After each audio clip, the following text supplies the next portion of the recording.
Selamat pagi, selamat siang, selamat malam Pak Husen. Kami dari kelompok 5 terdiri dari Zanet, Sally, Nadine, Paulina, Bagus, dan Lingga akan mempresentasikan tentang Connect with People dari buku John C. Maxwell dan John Dornan yang berjudul How to Influence People. Pertama, ada video yang sangat menginspirasi. Di dalam video ini, John C. Maxwell bercerita how to influence people. Ada juga kalimat yang menarik yang menjelaskan bahwa leadership is influence. Lalu ada juga kalimat yang mengatakan seperti ini, you attract with who you are, not who you want. Misalnya dalam kepemimpinan Anda menginginkan orang yang bekerja keras. Ditanyakan kembali, apakah Anda pekerja keras? Sisanya mari kita saksikan video ini. Becoming a person of influence. In your workbook, the first statement is important. Leadership is influence. In the 21 Irrefutable Laws of Leadership, I talk about a couple of laws. One is the law of influence. It says the true measure of leadership is influence. Nothing more, nothing less. The other law is called the law of E.F. Hutton. It says when the real leader speaks, people listen. What I'm really wanting to share with you in this lesson, in this training series, is to understand that leadership is influence. Influence is leadership. The person in any given group that has the most influence at any given time for any given reason is the leader of the group. So our goal, since leadership is influence, our goal is to increase your influence. Look in your notes. Increasing your influence equals increasing your leadership. J.R. Miller said, there have been meetings of only a moment which have left impressions for a life, for eternity. No one can understand that mysterious thing we call influence, yet every one of us continually exerts influence either to heal or to bless or to leave marks of beauty or to wound, to hurt, to poison, to stain others' lives. So the goal of our training is twofold. Number one, help you better understand influence. And number two, help you increase your influence with others. If you can understand it better, and if we can increase it for you, you're going to be a better leader. So let's do a little bit of what I call an influence inventory. And I've got to ask you several questions in this inventory, such as question number one, who do I influence? And the principle is a very simple one. As a leader, I attract who I am, not who I want. So the question is, who do I influence? Because whoever I influence are the people that I'm going to attract. So here's what I want you to do in your notebook right now. I want you to list the top 3 characteristics of a person that you want on your team. So I'm going to give you 15 seconds. Write them down. What are 3 characteristics of a person that you would like to have on your team? Now, I can see by your writing that you already have kind of thought about this. You're thinking about the kind of characteristics that you would like to have a person possess when they come on your team. Now, as you write all 3 of them down, and they're all going to be different, which is good because we have an auditorium full of people, and they shouldn't be the same. Here's what I want you to notice. Have you got the 3 written down? Okay, here's what I got a question to ask you. Those 3 things, look at those 3 characteristics you just wrote down. One simple question. Do you possess those characteristics? Because you attract who you are, not who you want. So I run into people all the time. They'll say, you know what I want? I want somebody that is hardworking in my organization. And my first question is, are you hardworking? If you're hardworking, you're going to attract somebody like, I want somebody that has a great sense of vision in my company. Do you have vision? You know what? I want somebody that gets along with people. Do you get along with people? In other words, this is kind of disgusting, isn't it? We don't attract who we want. We attract who we are. Birds of a feather flock together. So the question, who do I influence? I love Woody Allen's quote, I would never belong to an organization that would have me as a member.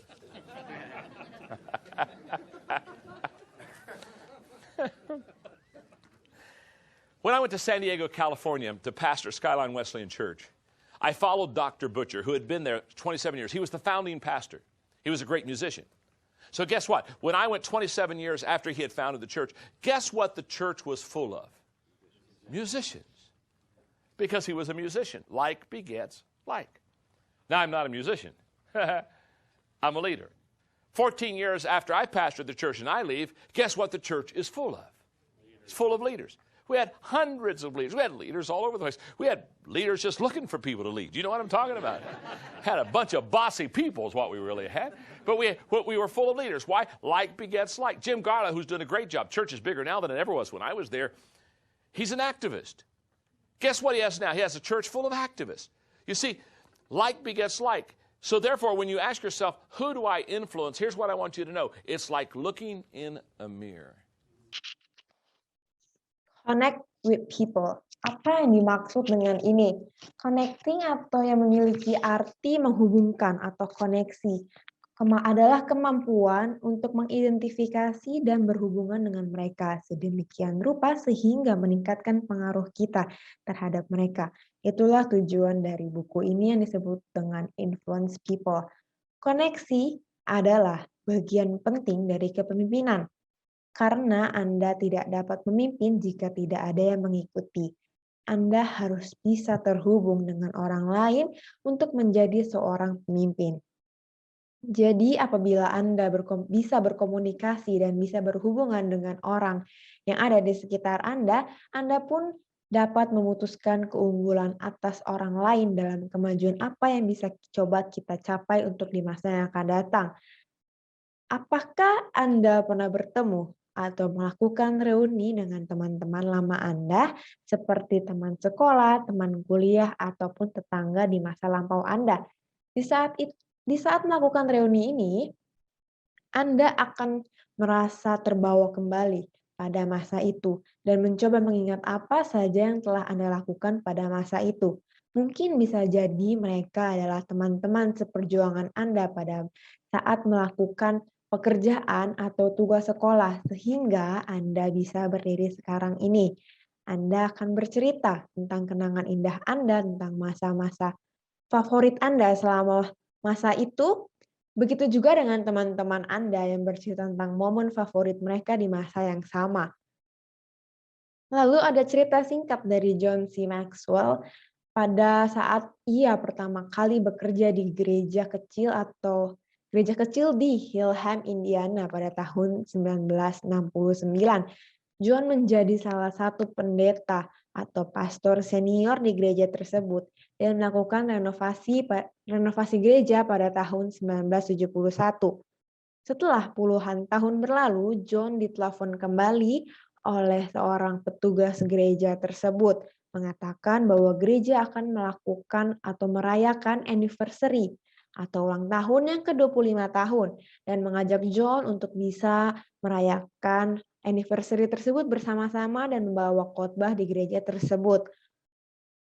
Dengan senang hati John menerima tawaran itu dan setelah itu John berpikir, setelah bertahun-tahun ia telah meninggalkan gereja tersebut, bagaimana caranya agar John bisa terhubung dengan orang-orang di gereja itu lagi. Pada akhirnya, John meminta file atau berkas tentang pengurus dan umat dari gereja tersebut. Dan di situ John mengenali beberapa wajah yang pernah ia temui pada saat ia bekerja di gereja tersebut. Disitulah John bisa terhubung kembali dengan mereka dengan menceritakan pengalaman-pengalaman indah yang pernah mereka lewati bersama di masa itu. Dengan begitu, teman-temannya pun akan melakukan serupa, menceritakan momen-momen favorit mereka bersama dengan John. Disitulah terjadi sebuah komunikasi dan semua dapat terhubung dengan kenangan yang mereka ceritakan itu. Reuni terjadi di sana. Waktu yang dihabiskan oleh John dengan orang-orang di Hillham cukup singkat, tetapi dalam waktu yang singkat itu dia dapat melakukan sesuatu yang penting bagi orang-orang di gereja Hillham dan juga dengan dirinya. Dia dapat terhubung dengan orang-orang gereja tersebut. Inilah yang disebut dengan connect with people. Koneksi dapat membuat Anda berjalan ke level yang lebih tinggi, karena koneksi adalah bagian yang sangat penting dari proses mentoring orang lain, dan itu sangat penting jika Anda ingin mempengaruhi orang dengan cara yang positif.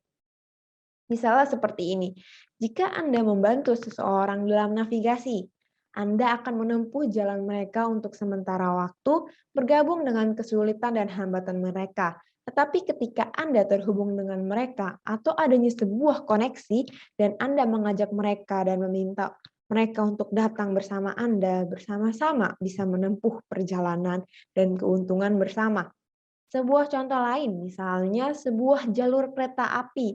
Apabila Anda perhatikan jalur kereta api sebenarnya itu adalah bagian-bagian kecil yang digabung menjadi satu, sehingga kereta tersebut dapat berjalan ke tujuan akhir atau tujuan yang ingin dicapai. Hal serupa terjadi sebelum Anda mengajak orang untuk pergi bersama Anda di dalam sebuah perjalanan. Anda harus mencari tahu kemana mereka akan bergerak, kemana tujuan mereka, sehingga Anda bisa terhubung dengan baik. Jika Anda dapat melakukannya dengan baik, dengan sukses, bersama-sama dapat menempuh perjalanan yang baru ke level yang lebih tinggi.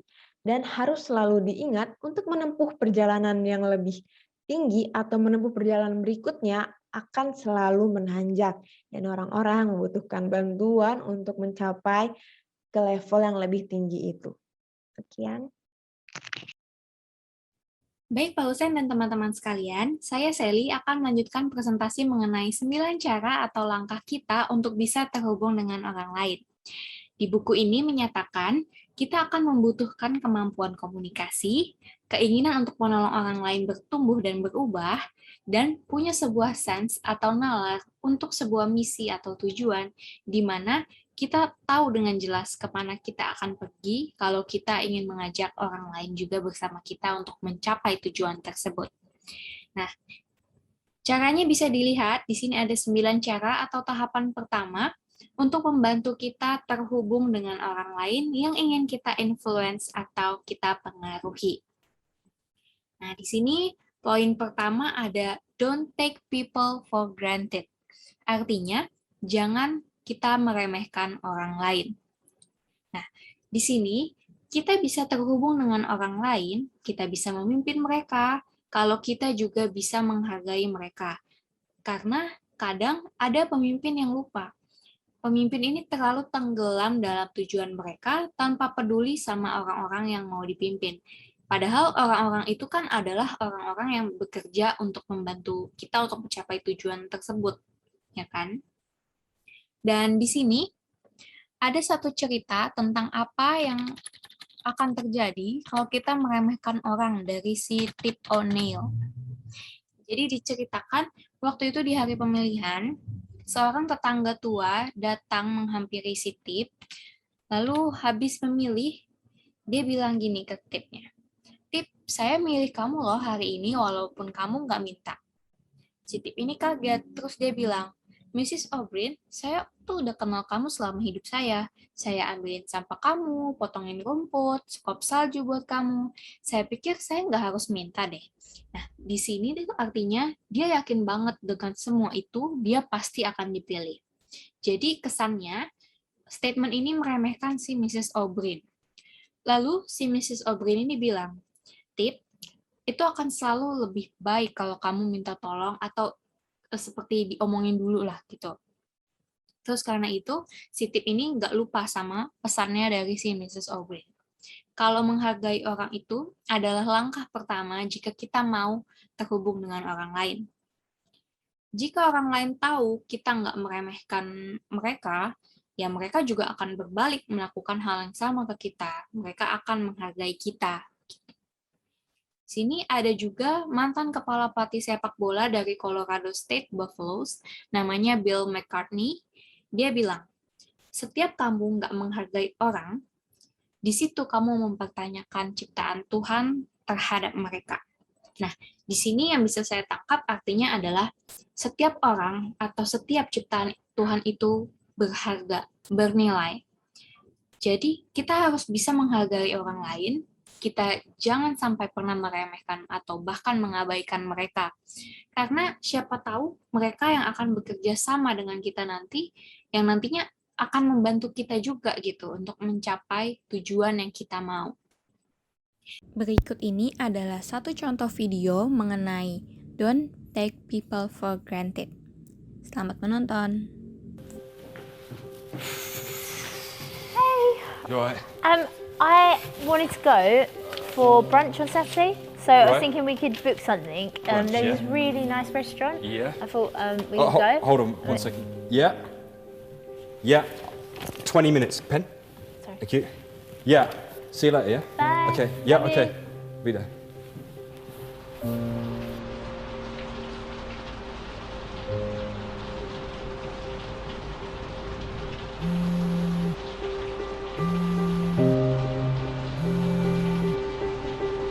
Mr. Clark, is that Okay. Mr. Daniel Clark? Yeah? This is Dr. Cohen from Kensington and Chelsea Hospital. Yeah. Calling to inform you that this morning your wife was involved in a serious road incident. She passed away en route to the hospital, and I regret to say there was absolutely nothing more we could have done.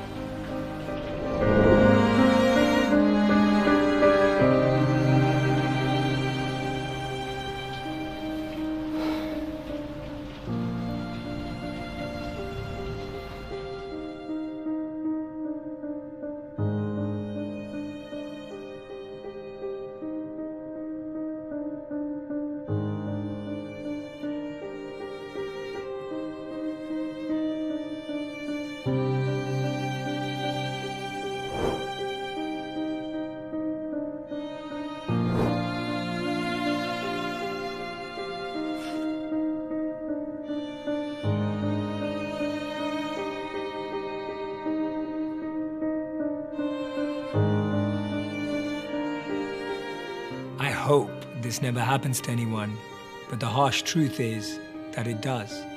Often we're so engrossed in our work that we forget to value, appreciate, and recognize those that we're actually working for. We get so wrapped up in our own lives that we forget the people that make up our life. I know people who regret the last words they said, and others who never really got to share how they genuinely feel. Whatever is taken for granted will eventually be taken away. That's when we end up missing the most the person that we least appreciated. Because we never think the last time will be the last time. We think we have more, but we don't. Focus on those that you really love. Selanjutnya di poin kedua, ada possess a make difference mindset. Nah, di sini artinya adalah kita membuat atau mempunyai pola pikir yang berbeda.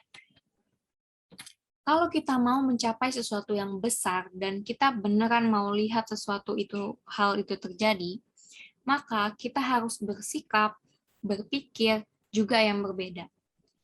Setiap kita nggak percaya kalau diri kita bisa membuat perbedaan, ya maka kita nggak akan bisa membuat perbedaan itu. Gimana kita menumbuhkan pola pikir yang berbeda? Percayalah, kita akan bisa membuat perbedaan. Karena setiap orang di bumi ini, termasuk kita sendiri, itu punya potensi untuk membuat perubahan, untuk membuat perbedaan. Tapi balik lagi, kita akan hanya bisa bikin perbedaan itu kalau kita percaya dengan diri kita sendiri dan bersedia untuk menyerahkan diri kita ke orang lain. Artinya, kita bersedia membantu orang lain, influence orang lain. Seperti yang dibilang Helen Keller, hidup adalah urusan atau bisnis yang menyenangkan. Dan yang paling menyenangkan kalau kita hidup itu untuk orang lain. Kamu mungkin nggak bisa tolong semuanya, tapi kamu pasti bisa tolong seseorang. Nah, kita menghabiskan sebagian besar hidup kita ini untuk terhubung dan berkomunikasi dengan orang lain. Jika dihitung-hitung, kita memberikan pengaruh lebih dari 1 juta orang tiap tahunnya. Jika kita ragu sama apa yang kita bagikan, ya, sama value apa yang nantinya akan kita bagikan kepada yang lainnya, itu nggak bisa membuat perbedaan, ya kita akan gagal. Kalau kita percayanya, nggak bisa membuat perbedaan untuk orang lain, kita akan gagal, kita akan quit, kita akan berhenti besok. Dan yang harus kita pikir adalah, kita bisa loh tolong orang lain untuk ubah hidup mereka. Kita percaya kalau dalam kehidupan, dalam kepemimpinan, pasti semuanya ada bangkit dan jatuhnya. Sikap seseorang itu juga bisa jadi pemicu antara dia membangun atau bahkan menghancurkan seseorang itu. Kita harus yakin dengan value dalam diri kita sendiri. Kalau apa yang kita punya, value kita untuk dibagikan ke orang lain, itu bisa membuat perbedaan di hidup mereka. Ya, karena tidak ada satupun yang mau ikutin orang lain yang nggak punya keyakinan. Gitu. Jadi kalau dari diri kita sendiri nggak percaya sama diri kita sendiri, begitu juga orang lain. Mereka tidak akan percaya dengan kita. Kita pernah dengar tentang sesuatu yang disebut hubungan timbal balik dalam kehidupan manusia. Proses itu membangun hubungan antara kita, dan itu membuka jalan untuk hubungan kemitraan yang kuat, membangun trust, kepercayaan.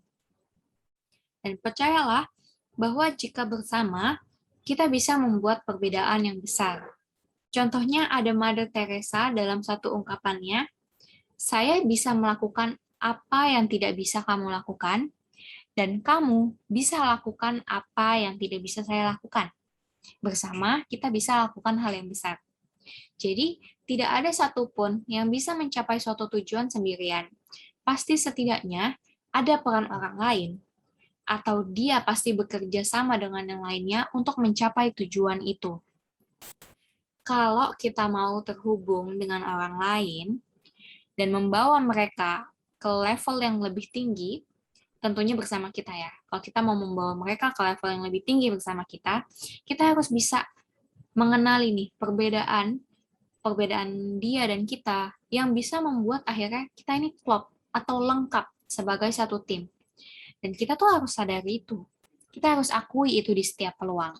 Maka kuncinya dengan pola pikir yang positif, kita yakin dengan diri kita sendiri, kita yakin bahwa value kita bisa membantu orang lain, dan kita yakin bahwa jika kita bekerja sama, kita bisa mencapai something big yang kita harapkan. Kita bisa mencapai tujuan kita yang kita inginkan. Seperti itu. Berikut ini adalah contoh video kedua dari Possess a Make a Difference Mindset. Selamat menonton. You have got to change the way you think. It is the whole determining factor of where you go in life. We are all where we are today because we thought ourselves to this position. If you don't like the position, think yourself out of it. Your brain is divided into two halves, positive and negative, good and evil. It don't function on nothing else. Ain't no neutral ground in your brain. It's either positive and good or negative and evil. Each half of your brain has millions of factory workers on each side. You got 1 million factory workers on the positive side. You got 1 million factory workers on the negative side. At the forefront of each one of those factories in your brain is a foreman. You got foreman positive and you got foreman negative. You are in charge. You're the boss of the factory. Guess what? We are how we think. You can't make a world, but you can make your own world. So now, since your brain is in two halves, let me show you how this works. You wake up in the morning and you say, man, I don't feel myself today. I got up on the wrong side of the bed. I'm not a morning person. Foreman negative hears that. He steps to the front. He said, what did you say? You say, I said I woke up on the wrong side of the bed today. I'm not myself. I'm not a morning person. He says, you got it right away. He said, hey, the boss just woke up and said he's not a morning person. He's having a bad day today, and he ain't feeling himself. Let's get to work. The 1 million factory workers start producing thoughts to justify what you just said. So now guess what? Man, I hate my alarm clock went off this morning. I got to get out here in this traffic. I'm gonna drive down here today. I don't even like these people on my job. I can't stand this car I'm finna get in this morning. Sure wish I had a new car, but I'm driving this ragged ass car. And on and on and on. And your day starts tumbling into what you ordered at the top of the day. You could wake up in the morning and you say, you know what? Today is gonna be a great day today. I expect something really good to happen for me today. He said, what did you say? You say, I said I'm having a great day today. I expect something good to happen today. Foreman positive turns around and goes, All right, let me have your attention. Steve's having a great day today. He's expecting some wonderful things to happen. And man, let's get it going. And let's start manufacturing thoughts. Same brain. Man, I can't wait to go to work today. It may not be the job I want, but at least I got a job. I'm so grateful I got a car to drive to work today. Hey man, at least I got a check coming in. I appreciate the fact that I don't have a car, but at least I can walk to the train. Man, this is gonna be great today. That's how your mind works 24/7. It never turns off. Change your attitude, you change your altitude. It all depends on how you look at it. Our lives are mostly affected by the way we think things are, not the way they are. The way we think they are affects us most. And Shoaff taught me that the mind is like a factory, a mental factory. And whatever you think about all day long pours ingredients into this mental factory. And that's what builds the economic, social, financial fabric of your life. As you think, so you become.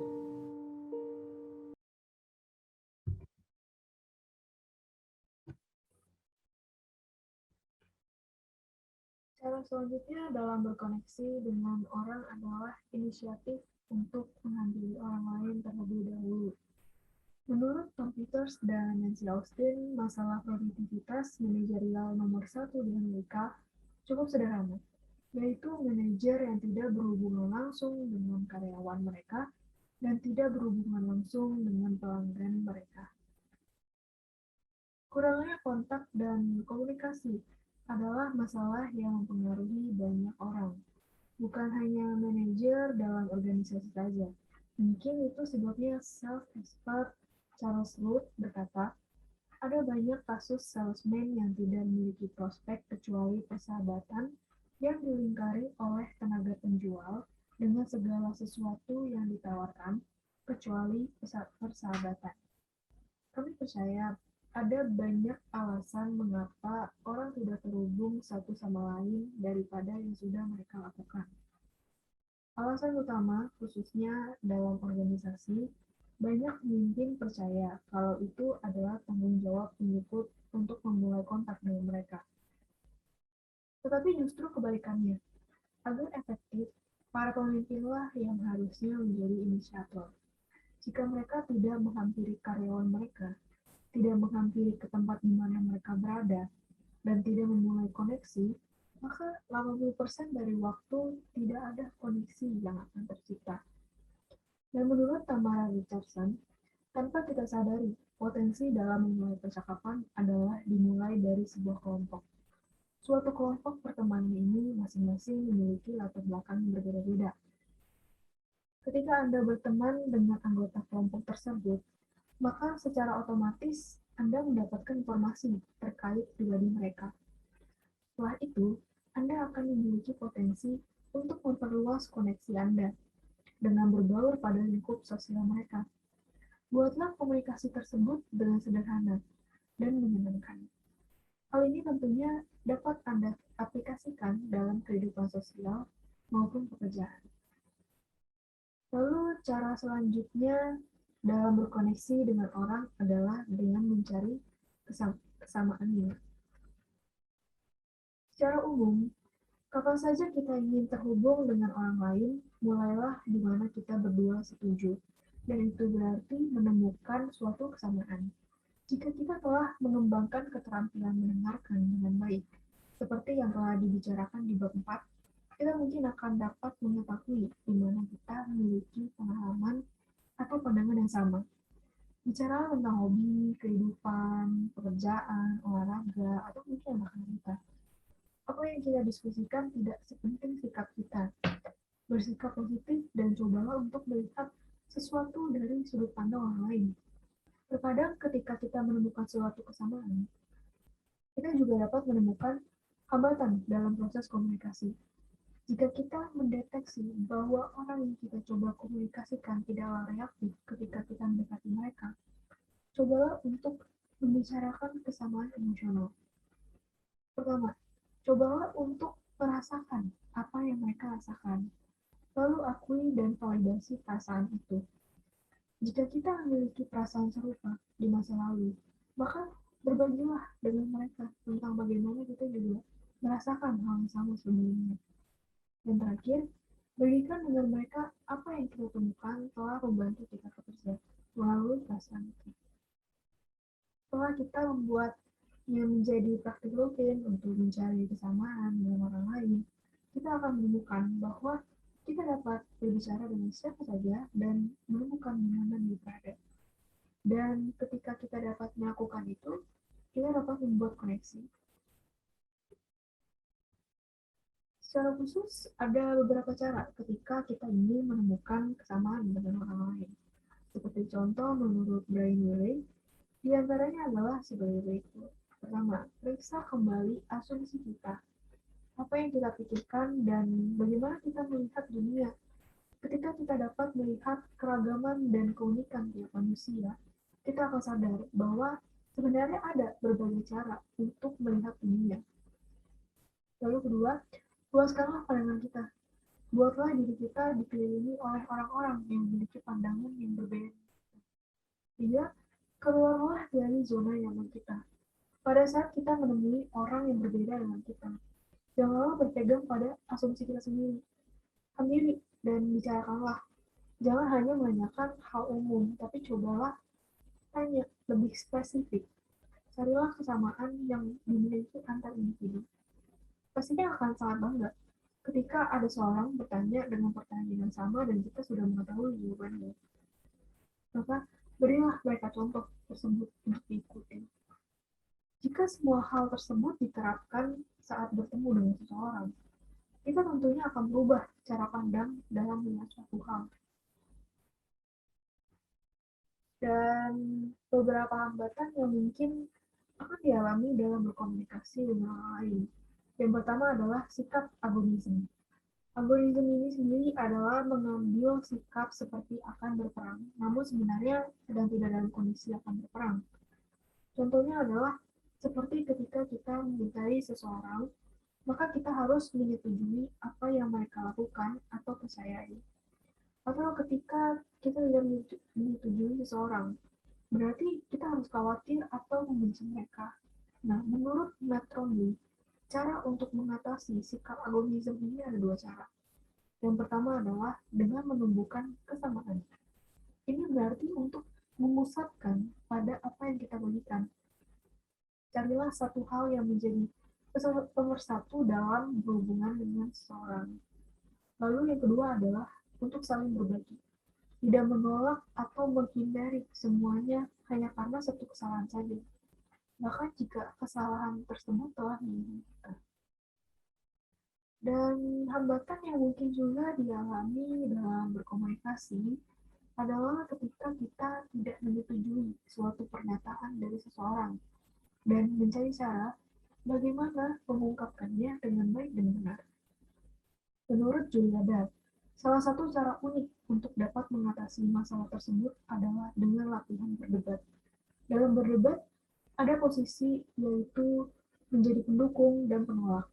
Dari sini kita dapat melihat kedua perspektif yang bertolak belakang dan berupaya menjadi objektif. Ketika kita mulai berpikir tentang apa yang mengubah pikiran kita akan mulai bertanya lagi. Mengapa kita dapat sangat yakin tentang pikiran tersebut pada awalnya? Banyak nilai yang dapat didapatkan dari latihan berdebat untuk bagaimana cara tidak menyetujui suatu hal dengan produktif. Kemampuan ini dapat diaplikasikan dalam dunia kerja juga. Prinsip-prinsip debat dapat berubah bagaimana cara kita berbicara dengan orang lain untuk membuat kita mengurangi berbicara dan mulai mendengarkan, untuk berhenti menolak dan mulai membujuk, untuk berhenti membatasi pikiran dan mulai membuka pikiran kita. Dan kesimpulan dari kedua topik ini adalah komunikasikan secara langsung dan perluas cara pandang kita. Dan berikut akan saya tampilkan video dengan judul Finding the Common Ground, yaitu video ini menceritakan tentang dua wanita yang berasal dari latar belakang yang berbeda, namun memiliki satu pengalaman yang sama.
Saya Nudin, dan sekian, dan terima kasih.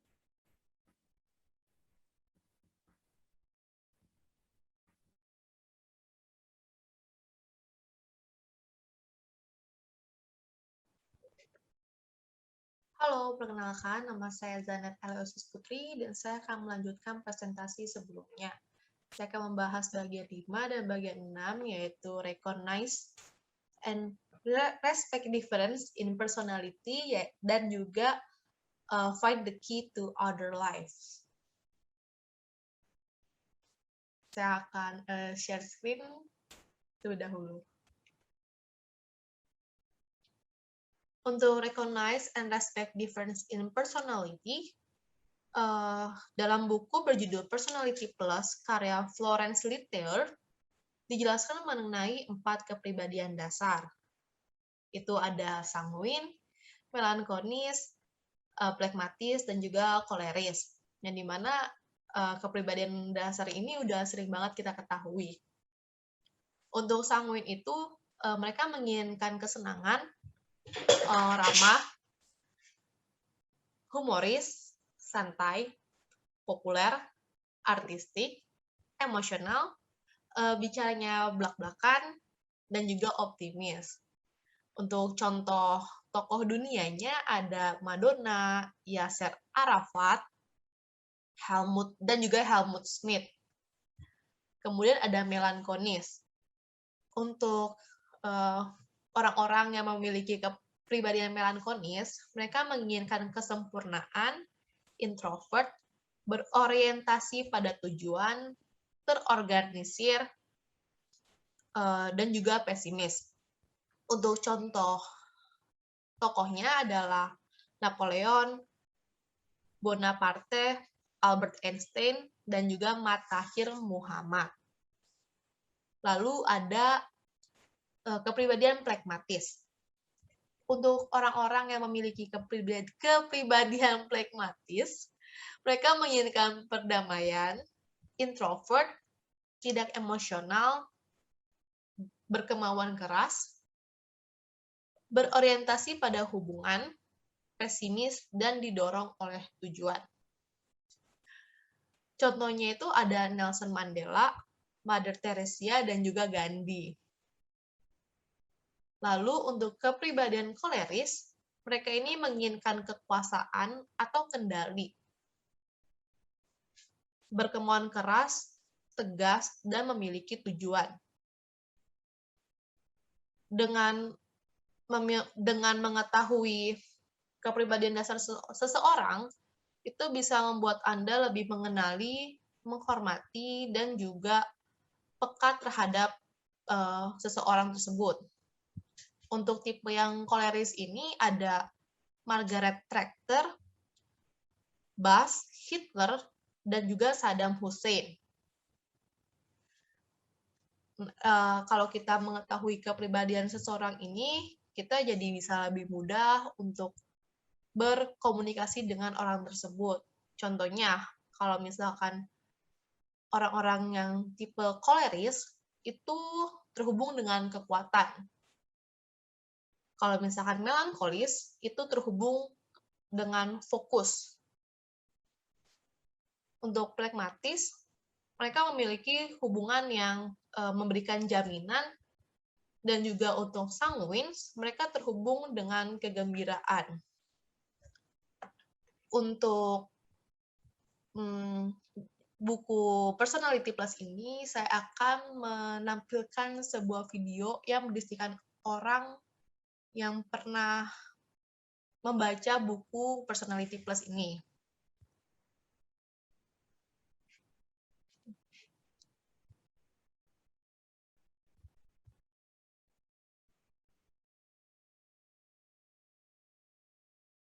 Hello, this is Alice McCarthy from AliceMcCarthyOnline.com, and today I want to bring a book to you, Personality Plus by Florence Littauer. Now this book is going to help you understand yourself, your family, and your team members. It's going to help you understand why you're drawn to certain things, what makes you react certain ways, why certain people agitate you, what makes you mad, what makes you tick. I have heard this explained different ways, as gems, as colors, as animals. But it's really popular sanguine, powerful caloric, perfect melancholy, and peaceful. Now there's a personality profile test here where you are going to be tested on your strengths and your weaknesses, and you go ahead and add them up, and you're going to find out exactly which one of those 4 personalities you are. This is a great book to get to understand yourself, your family, and your team members. This is Alice McCarthy from AliceMcCarthyOnline.com.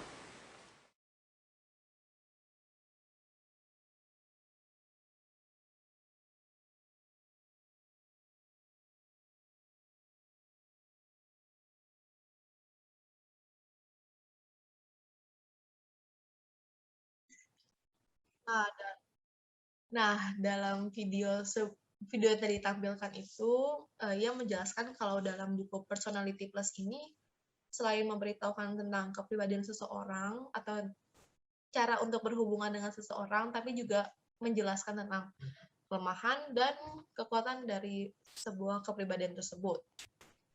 Selanjutnya saya akan menampilkan sebuah video lagi tentang buku Personality Plus ini.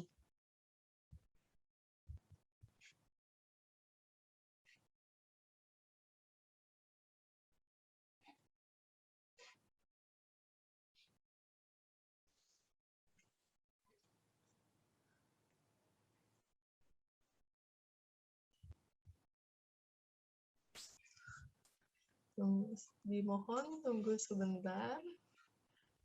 Oke.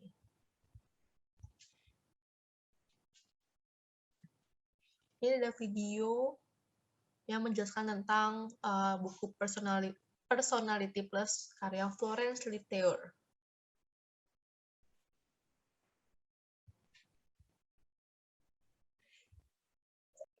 All right, everybody. So here is the next book, Personality Plus, as I mentioned when wrapping up How Successful People Lead with John Maxwell.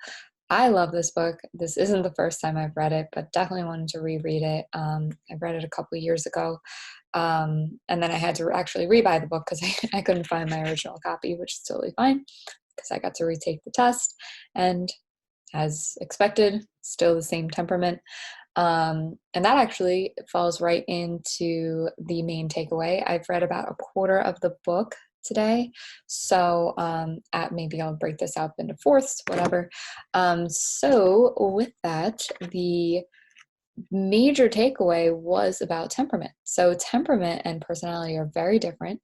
I guess not very, but they are different, and people can get them confused. So your temperament is what you are at your core. And then your personality, you can alter, shift, change, that kind of stuff, just to adapt or even just grow as yourself, so that you can adopt different things to be a more mature human. And the way she relates that is, I guess, one of the more profound things that I took away from this quarter of the book, where she relates it to Michelangelo carving the statue of David. So what he did was he spent months and months finding the perfect, probably even years, but finding the perfect raw material to carve the statue of David, so that he knew as he carved it, it would turn out to be beautiful. So it really took it's really what's underneath that counts, and really what is at our core. And everybody is unique. So how she relates that from there, getting down to the uniqueness of everybody and all the core temperaments, is that, we're all made up of different things, different raw materials. So some of us might be granite or marble or different things like that. Obviously not realistically, but that same thing with, at some degree, we are a core temperament. And then, that does not change. That is steady. However, our shapes can be altered. You can carve a statue, but you can't change the genetic makeup, if you will, of the stone. So that's how it relates to personalities. And why I found that so intriguing is because I think a lot of times in life we get into so many miscommunications, and we have trouble seeing other people's perspectives because we don't know our own temperament. We don't know our own core. And when we start to understand us and ourselves, and then we can understand others, and be able to relate and appreciate others, rather than just thinking everybody should be reacting the same as we are, or we get upset because they aren't and they have different viewpoints. So that was a really big takeaway. And then it goes into the personality quiz, which, shocker, I have the same temperament. There we have it, from when I took it 5 years ago. So I am what's called a perfect melancholy. Does not mean I'm perfect. It means I'm very analytical. I am introverted, different things like that, which I've said in previous videos. The other temperament that it went over in a little bit of detail, before getting really into the how to work with each other sort of stuff, was the, I have to look it up, so excuse me. That's what it was. Popular sanguine.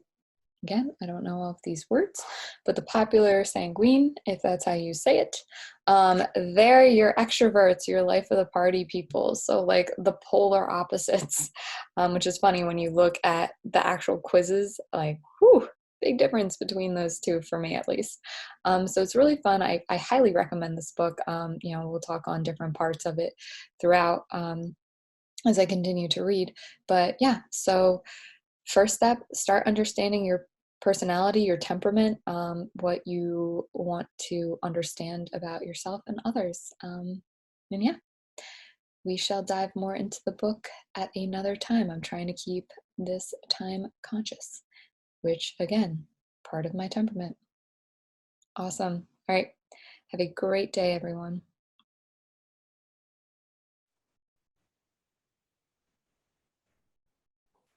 Baik, selanjutnya saya akan melanjutkan presentasi dari teman saya yang membicarakan tentang 9 cara untuk berhubungan dengan orang lain. Berikut saya akan membahas pada poin ke-7 dan ke-8. Pada poin ke-7, membicarakan tentang komunikasi dari hati.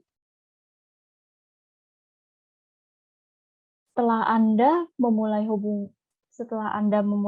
hubungan dengan orang lain, menemukan kesamaan, dan menemukan apa yang benar-benar penting bagi mereka, komunikasikan kepada mereka apa yang sebenarnya penting bagimu.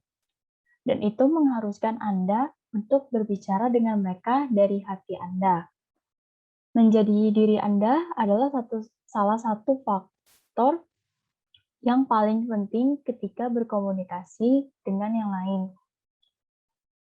Apakah satu lawan satu atau dalam bentuk audiens yang besar?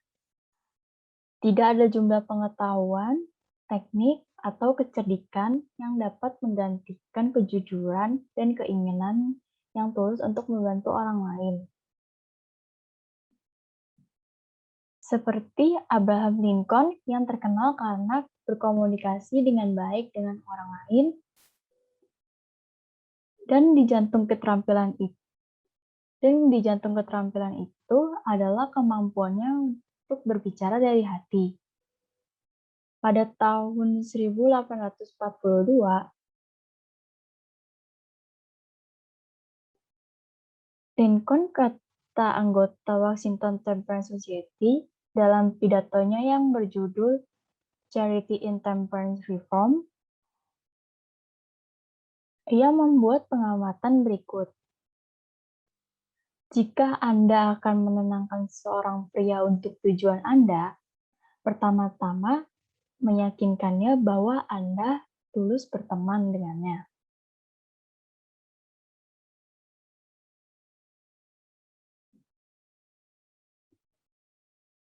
Asumsikan untuk mendikte penilaiannya atau memerintahkan tindakannya, atau tandai dia sebagai orang yang harus dijauhi dan dibenci, dan dia akan mundur dalam dirinya sendiri. Anda tidak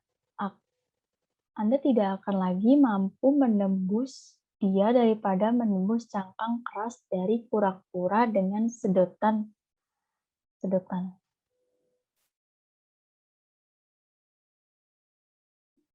Ketika Anda berkomunikasi dengan orang lain untuk membangun koneksi dengan mereka, berbagi dari hatimu dan jadilah dirimu sendiri.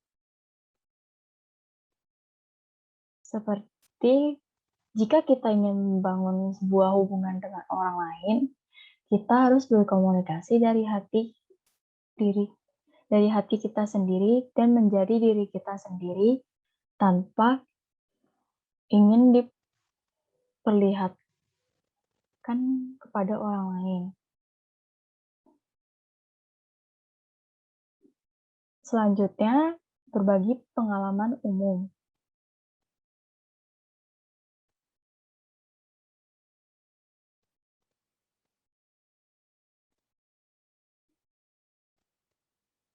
Pada poin ke-8, membicarakan tentang berbagi pengalaman umum.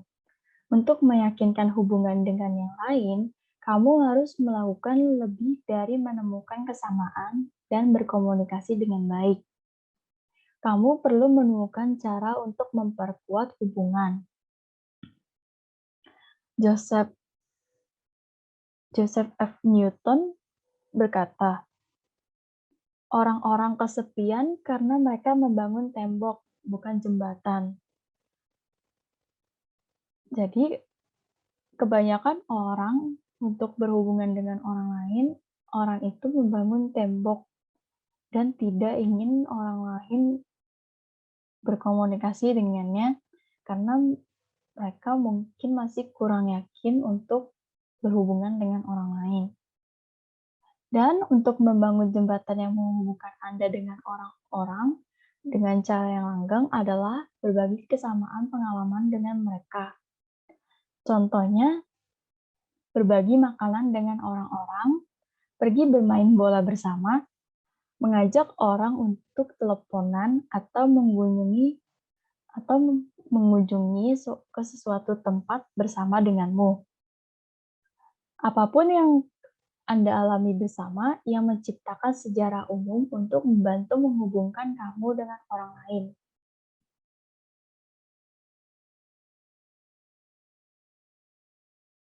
Sebuah kisah indah koneksi berasal dari karir Jackie Robinson, orang Afrika Amerika pertama yang bermain Major League Baseball. Robinson menghadapi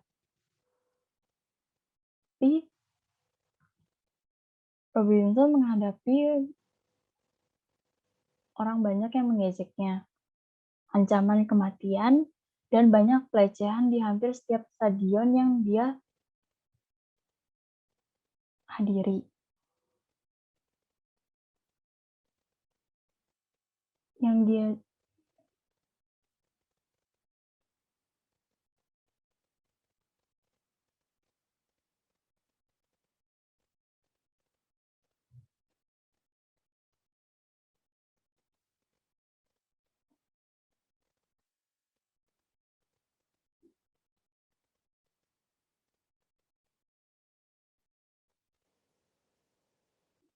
Suatu hari di stadion di rumahnya di Brooklyn, dia melakukan kesalahan dan segera penggemarnya sendiri mulai mengejeknya.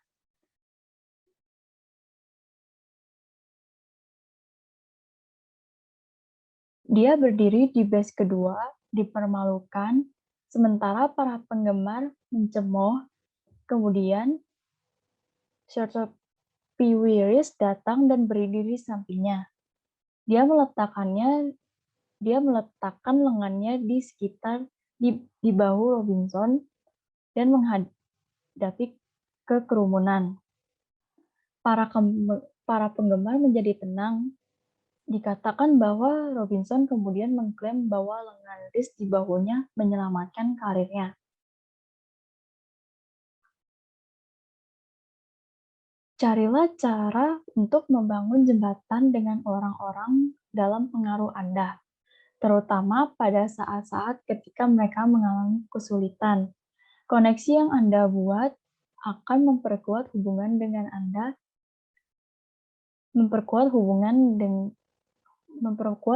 Anda dengan sangat baik dan mempersiapkan Anda untuk perjalanan yang Anda bisa ambil bersama-sama.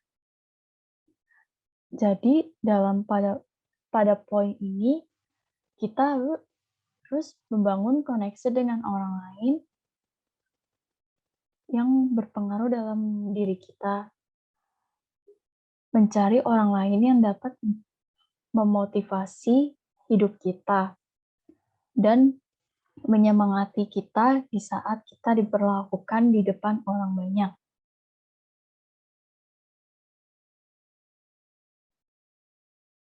Baik, saya akan menampilkan sedikit cuplikan tentang bagaimana cara komunikasi dengan baik dari hati ke hati.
Baik, kesimpulan dalam video tersebut, kita sebenarnya harus membangun komunikasi dengan orang lain agar kita bisa bertukar pendapat atau bertukar pikiran. Baik, sekian itu dari saya yang membahas tentang komunikasi dari hati ke hati dan berbagi pengalaman umum. Terima kasih.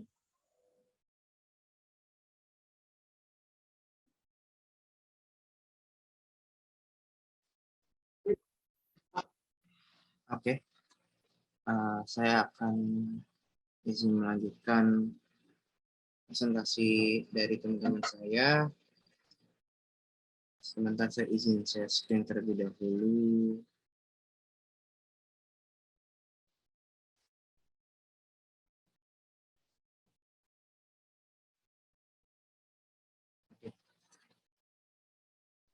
Kebetulan saya di poin 9, yaitu once connected, move forward.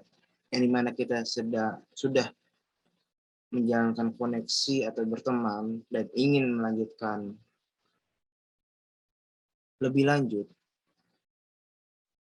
Dan jika Anda ingin mempengaruhi orang lain, dan Anda ingin membuat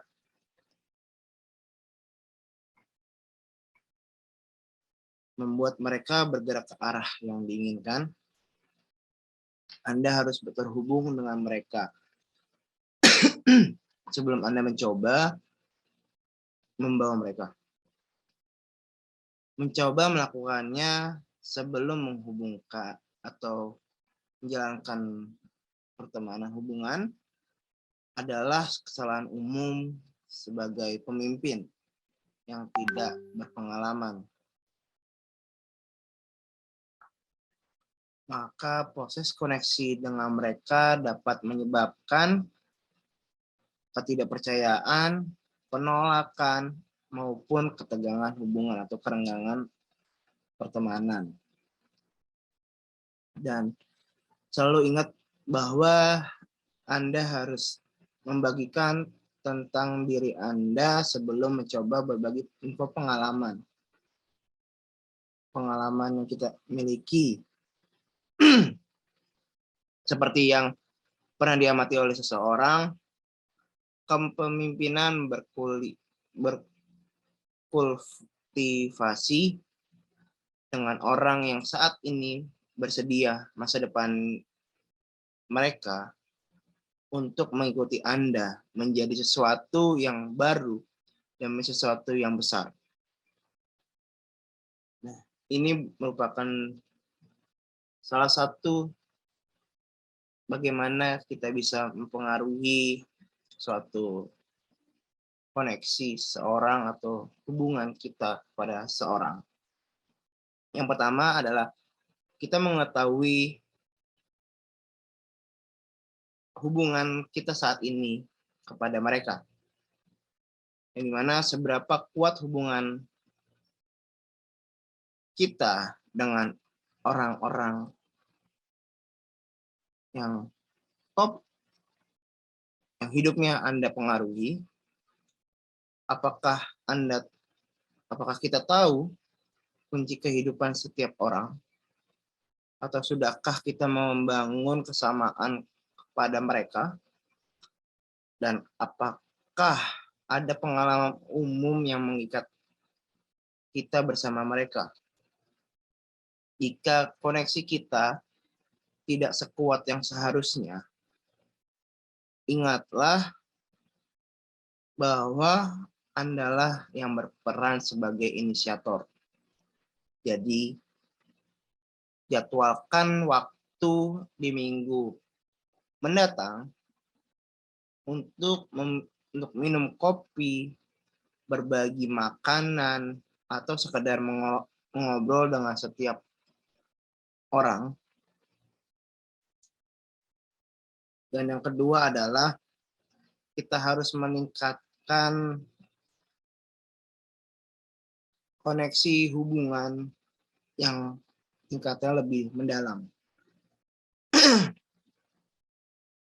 Jika kita belum pernah menghabiskan waktu yang berarti dengan orang-orang di sekitar kita dalam lingkungan non-profesional, kita harus jadwalkan untuk melakukan di bulan mendatang, dan kita harus merencanakan mungkin liburan di akhir pekan beserta pasangan kita, atau bawalah mereka ke sebuah seminar atau konferensi.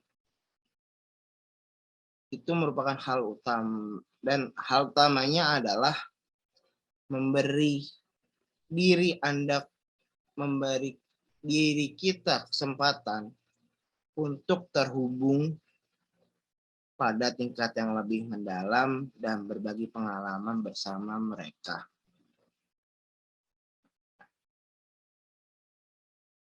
Dan yang ketiga adalah komunikasikan visi kita. Setelah kita telah membuat hubungan yang kuat terhadap orang-orang yang kita kenal, berbagi harapan dan impian atau visi kita untuk visi masa depan kita bersama, dan kita harus mungkin mengundang mereka untuk bergabung dengan perjalanan kita selama ini kepada mereka.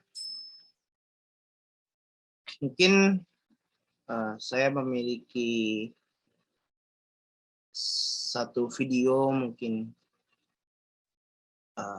saling berhubungan dengan apa yang tadi saya sampaikan.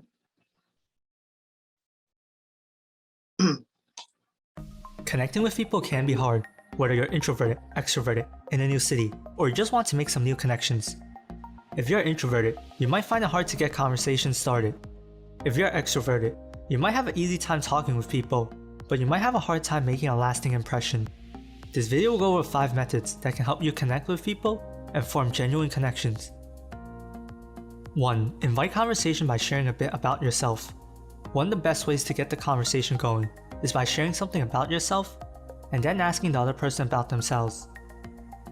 A simple example of this in action would be something like, I love playing video games. What kind of video games do you like to play? This method is effective because everyone likes talking about their interests, whether it's about their hobbies or recent experiences. By sharing something about yourself and then asking about them, you're opening up the conversation by giving them the opportunity to talk about the things they like. If you both have similar interests, then the conversation will flow easily and you can build the connection easily. If they don't have the same interests as you, it's fine. You can keep the conversation going and keep sharing information about each other by saying, that reminds me of a time when ... People don't remember you for what you say or do, but they do remember you for how you make them feel. If you can make them feel good by having a fun conversation with them, then you can build a lasting impression and form a deep connection. 2. Call out your commonalities. People love when other people share common ground with them. The book Influence, The Psychology of Persuasion states that feeling similar to someone is one of the 6 most powerful factors in persuasion. When you are trying to make a connection, there's going to be persuasion involved. You want to persuade the other party that you are likable and someone worth forming a connection with. By calling out your commonalities, you are letting the other party know that you share similar interests or similar points of view. As mentioned before in the first method, the conversation will flow smoothly if you share common ground. This sets you up for a good conversation that can make the other person feel good and leave a lasting impression. 3. Actively listen and summarize accordingly. As mentioned before, people love talking about themselves. If you actively listen and make them feel heard, they will feel good about the conversation. If you ever receive someone's full attention, you know how incredible it feels. Although you can convey you're actively listening by just body language, you can take it a step further to repeat important points they mentioned while you are talking. Let's go through an example. Say someone's talking about their recent trip to London and all the places they visited. By following up with something like, wow, so you went to this place and that place and did X and Y, and then saying what you want to say, you'll make the other party feel amazing. By showing deep focus, the other party will feel that you understand them at a deep level. They will feel connected to you in some way because they feel understood. 4. Be yourself. If you feel pressure to connect with someone, you might start pretending to be someone you are not. For example, if you're at a networking event, you might feel like you have to go put yourself out there like crazy and make connections with everyone. You might start presenting yourself as someone who has a lot of energy and is really extroverted when you're not that person. When you're pretending to be someone you are not, you'll often make mistakes and your true self will slip through. This will create some inconsistencies, and it is a bad look for you when someone spots out how you aren't the type of person you said you were. There is no need to try to be someone you are not just to secure a connection. If you know you won't be able to secure a strong connection with that person you're talking to, there's no need to pretend to be someone else just to secure a strong connection. Remember, the quality of the connection is more important than the quantities of connections.